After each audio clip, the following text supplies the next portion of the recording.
Chapter 3 Lesson 3 Mind your own business.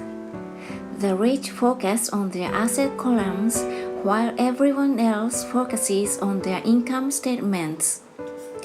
In 1974, Ray Kroc, the founder of McDonald's, was asked to speak to the MBA class at the University of Texas at Austin. A friend of mine was a student in that MBA class. After a powerful and inspiring talk, the class adjourned and the students asked Ray if he would join them at their favorite hangout to have a few beers. Ray graciously accepted. "What business am I in?" Ray asked, once the group had all their beers in hand. Everyone laughed. My friend said. Most of the MBA students thought Ray was just fooling around. No one answered, so Ray asked again, "What business do you think I'm in?"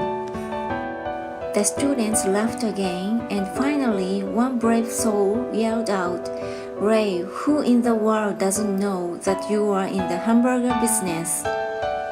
Ray chuckled. "That's why I thought you would say." He paused and then quickly added, "Ladies and gentlemen, I'm not in the hamburger business. My business is real estate." As my friend tells the story, Ray spent a good amount of time explaining his viewpoint. In his business plan, Ray knew that the primary business focus was to sell hamburger franchises, but what he never lost sight of was the location of each franchise. He knew that the land and its location were the most significant factors in the success of each franchise. Basically, the person who bought the franchise was also buying the real estate under the franchise of Ray Kroc's organization. Today, McDonald's is the largest single owner of real estate in the world, owning even more than the Catholic Church.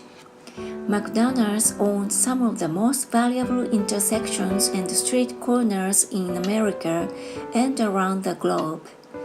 My friend considers this as one of the most important lessons in his life.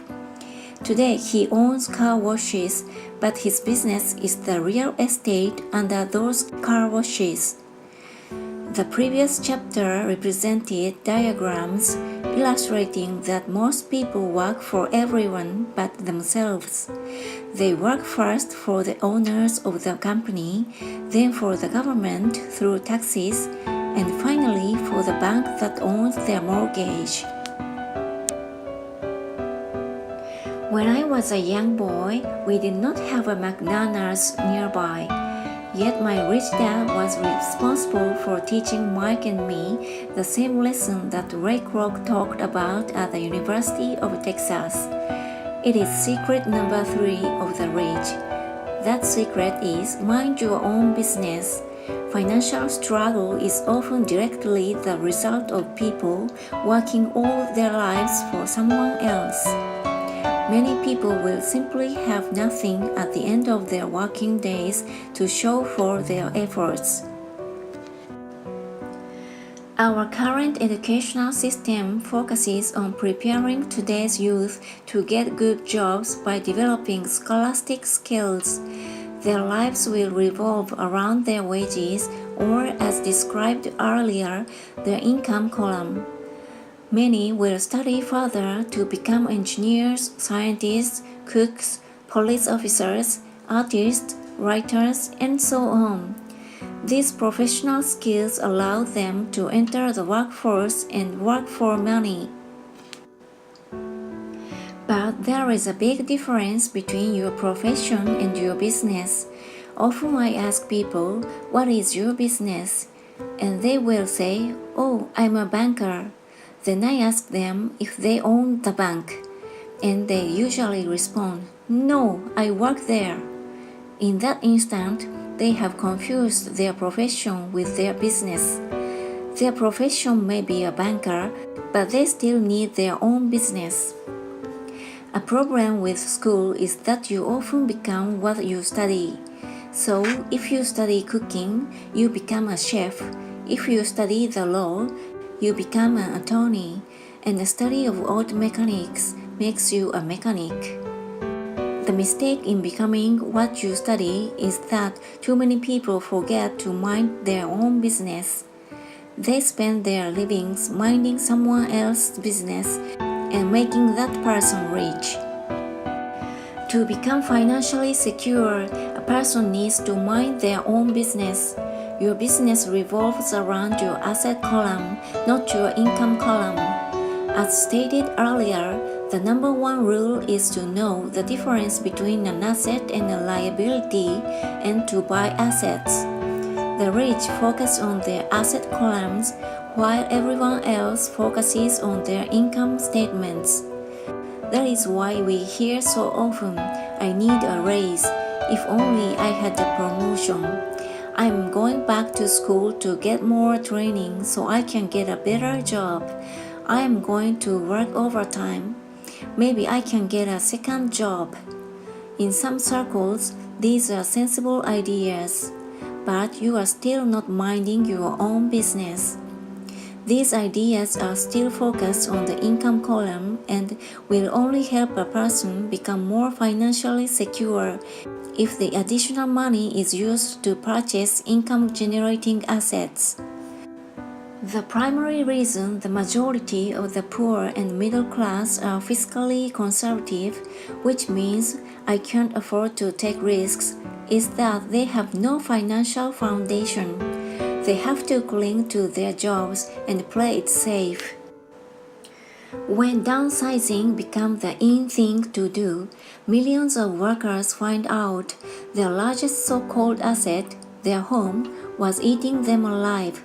Their asset was costing them money every month.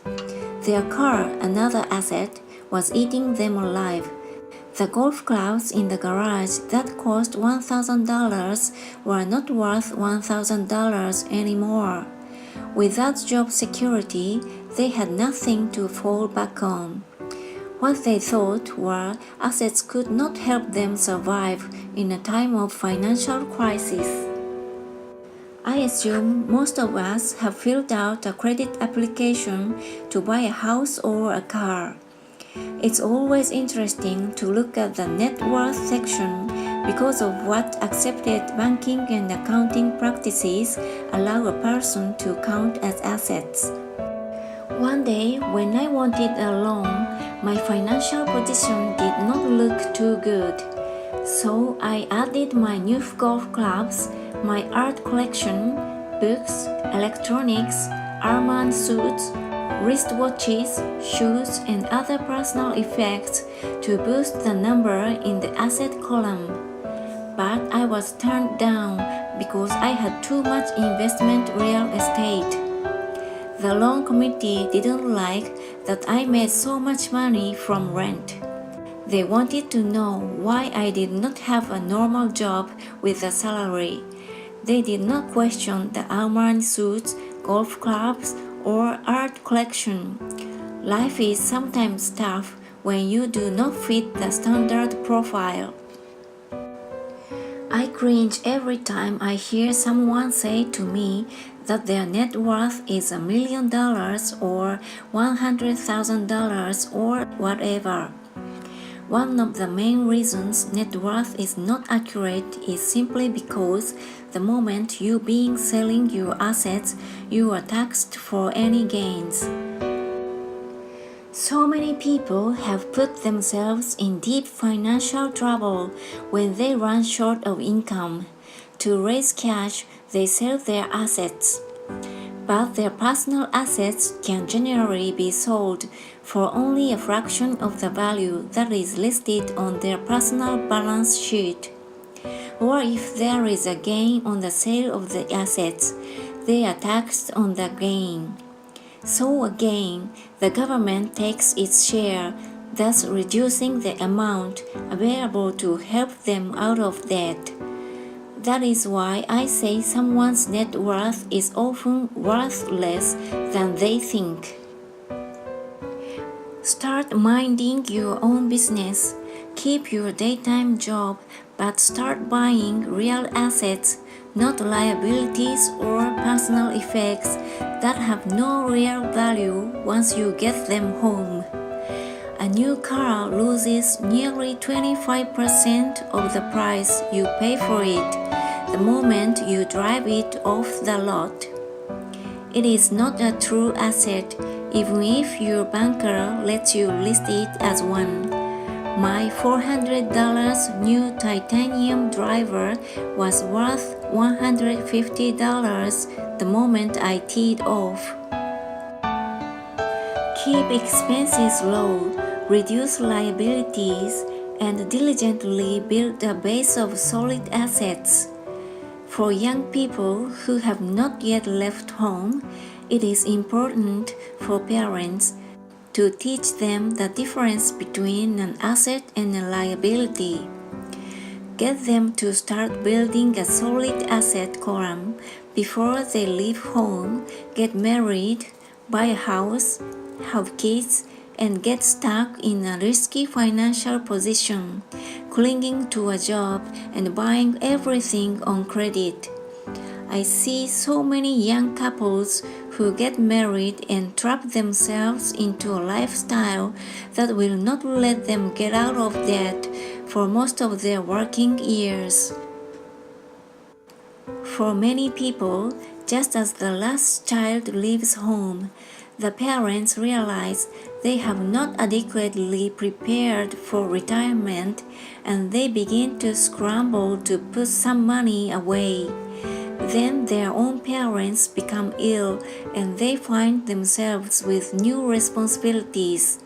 So what kind of assets am I suggesting that you or your children acquire?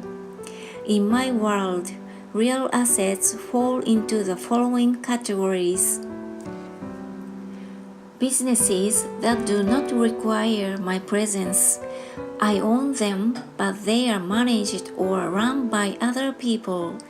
If I have to work there, it's not a business. It becomes my job. Stocks, bonds, income-generating real estate, notes, IOUs, royalties from intellectual property such as music, scripts, and patents. Anything else that has value, produces income or appreciates, and has a ready market. As a young boy, my educated dad encouraged me to find a safe job, but my rich dad encouraged me to begin acquiring assets that I loved. If you don't love it, you won't take care of it.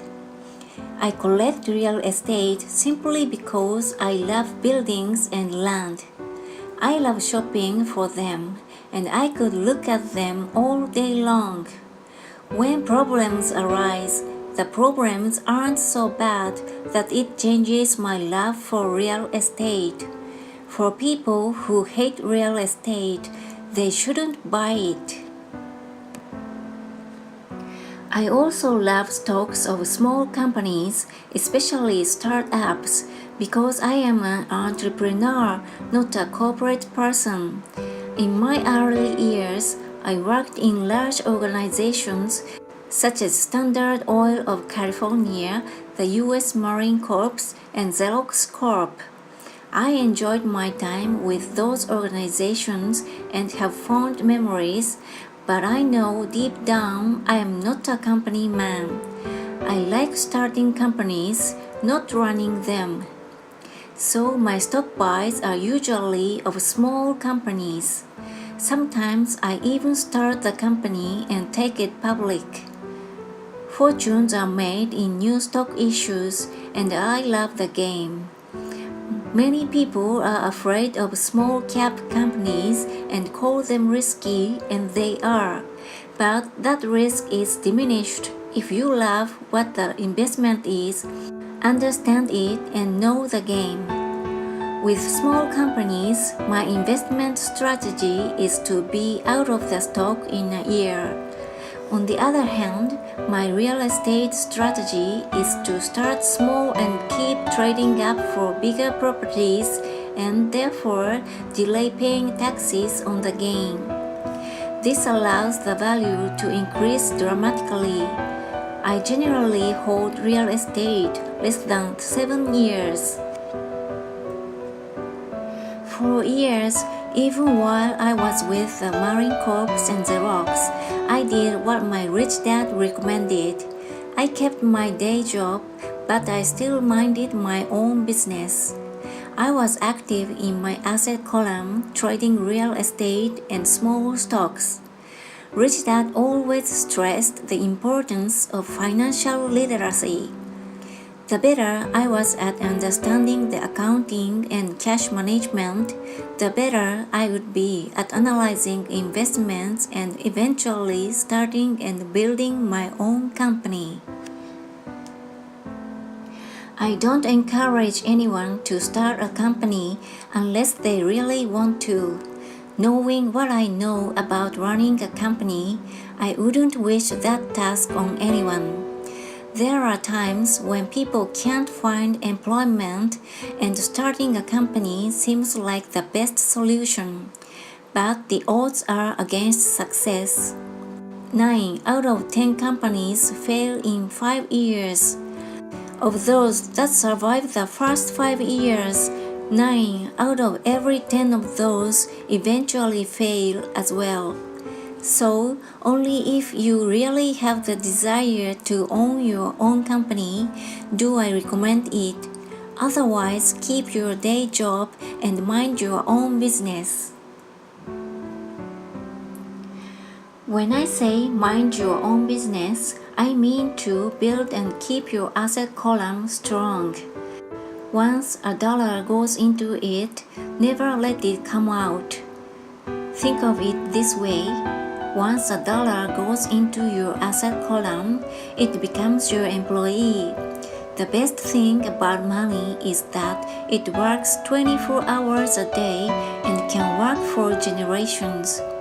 Keep your day job, be a great hardworking employee, but keep building that asset column. As your cash flow grows, you can indulge in some luxuries. An important distinction is that rich people buy luxuries last, while the poor and middle class tend to buy luxuries first. The poor and middle class often buy luxury items like big houses, diamonds, furs, jewelry, or boats because they want to look rich. They look rich, but in reality, they just get deeper in debt on credit. The old money people, the long-term rich, build their asset column first. Then the income generated from the asset column buys their luxuries. The poor and middle class buy luxuries with their own sweat, blood, and children's inheritance. A true luxury is a reward for investing in and developing a real asset. For example, when my wife Kim and I had extra money coming from our apartment houses, she went out and bought her Mercedes. It didn't take any extra work or risk on her part because the apartment house bought the car. She did, however, have to wait 4 years while the real estate investment portfolio grew and began generating enough extra cash flow to pay for the car. But the luxury, the Mercedes, was a true reward because she proved she knew how to grow her asset column. The car now means a lot more to her than simply another pretty car. It means she used her financial intelligence to afford it. Instead, most people impulsively go out and buy a new car or some other luxury on credit. They may feel bored and just want a new toy. Buying a luxury on credit often causes a person to eventually resent that luxury because the debt becomes a financial burden. After you've taken the time and invested in and built your own business, you are now ready to learn the biggest secret of the rich, the secret that puts the rich way ahead of the pack. If you like this video, give me a thumbs up and subscribe. Thank you!